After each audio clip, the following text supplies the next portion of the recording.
Howdy y'all, Fuzzy Biker here, Baxter Cycle in the mighty metropolis of Marnie, Iowa. Check out what we got behind us today. This is a Royal Enfield Bear 650. Check that hot rod out, the 249 model.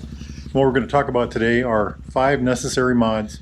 So there's a couple different ways I can look at this. When I bought my Super Meteor, I wanted a Sunday afternoon bike that I was going to use to run up and down the gravel roads and just have a ball on. The other way to go is full luggage and all that neat stuff. So this bike is dressed up with luggage, but I'm actually going to talk about the first mode. Mods I would make for a bike that I'm going to run down gravel roads on a Sunday afternoon. How's that? So the first thing I would do is I would get a pipe. I'd get a 2-to-1 aftermarket pipe. It'd save you about, I don't know, 15 pounds of weight. It'd give you lots of extra power. They put some of these pipes on a couple other bikes. They run really well. They sound very good. Next thing I would do is get a DNA filter. Now that's kind of together with the pipes, so that's going to be one item. The DNA filter will help the engine breathe a lot better, so you have air coming in easier, air going out better. Item number 2 I would get would be knee pads. I have a bike just like this, and I've got knee pads on it. I'll put a picture of that up right now. I think it looks really good with those knee pads. The ones I have are Royal Enfield branded, but they've got other brands. Not only does it look good, it also saves the pain a little bit, especially if you're going to be standing up and down on the trails. Third thing I would get would be a tail pack. Well, look at that. There's all kinds of stuff in the back end of this. This is not the tail pack I would get. I would get a tail pack just like the one I have on my bike, and I'll show you that right now. That's a Rhino Walk tank bag that I use as a tail pack. Works very well. You could get a tank bag instead of a tail pack. Put your stuff up here. If that works for you, that's great. I like it on the back. I have the tank nice and clear. I put my gloves and stuff back there. It worked just fine. Number 4 would be handguards. So there are no official handguards available for this bike yet. However, Royal Enfield does have 2 different styles coming, and Baxter Cycle is trying to get those in stock right now. So check on their website, they'll be up soon. Last thing I would get on the top 5 list is a kickstand foot. Those are not available yet, but they are coming. So you're on a gravel road or a muddy road, and that's a little tiny foot you got. A little kickstand foot would help that a lot. Other add-ons I would get, just kind of extras after. So those are the top 5 I would get no matter what. I would get a skid plate on the bottom, to protect that. I would think about heated grips. Now, heated grips are something I've never had in a motorcycle. I've ridden a couple with them.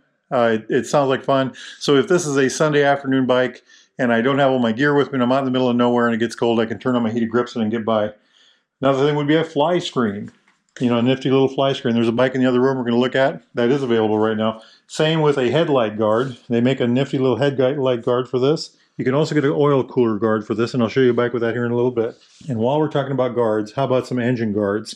There's a bike in the other room with a set on there. We'll walk over there and take a look at that here in a minute. So what if you wanted to go another level beyond that? Now these are things that, like a rear rack. They do make a rear rack for this bike. That's not available yet. It is coming. A handlebar pad. Now I should have put that on earlier. I have one on my bike. They have it both in brown and black. Seat options. So I think Baxter's has 3 or 4 different seat colors for this bike. Let's go ahead and take a look at the bags. I call these banana bags. These are the mediums. They're Rhino Walks. They also make a large and an extra large. They're waterproof. They fill from the end. Pretty nifty bag. This bag is a 50 liter. I think it's called a 35 to 50 liter. It's a really nifty bag. It's got these side pouches. It's got this pouch here that goes all the way down and around. It's got this big compartment. This bag is not stuffed full. So if this was stuffed full, it'd be probably this much higher. It's very durable. It's waterproof. It's got all kinds of goodies added to it. It's got these D-rings on it. And then this is a net, kind of a neat net, I think. I've never seen one quite like that. It's got the stretchy stuff on the side, all kinds of hooks. Very good for holding a helmet or your jacket or whatever. This down here is an insulated bottle holder. I just put that in there so I wouldn't forget that it's a bottle holder. You can put your, hey, look at that, shiny inside. Put your can of Coke or whatever you want to drink in there. Little pouch on the front. All right, y'all, let's run over to the other room and take a look at another bike. This morning when I got out of bed, it was 3 degrees below zero. At least the sun's shining. January in Iowa, what a treat, right? This is what I want to show y'all here. So this is the same bike. It's a Bear.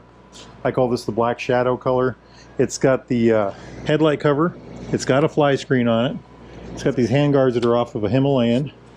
This one has knee pads on it, but they're Motone.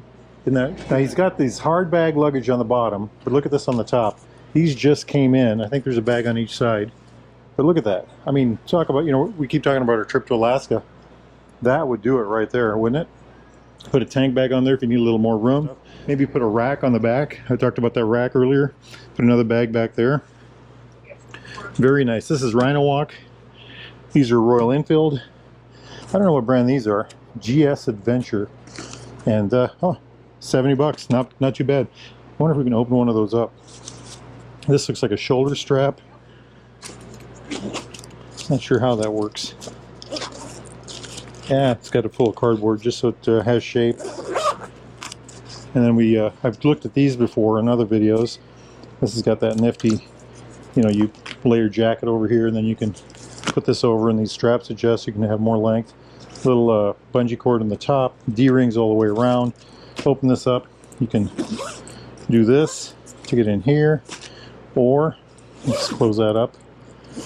Or you can open it from the ends. If this wasn't here, you could open it from the ends. Also, this bag is expandable.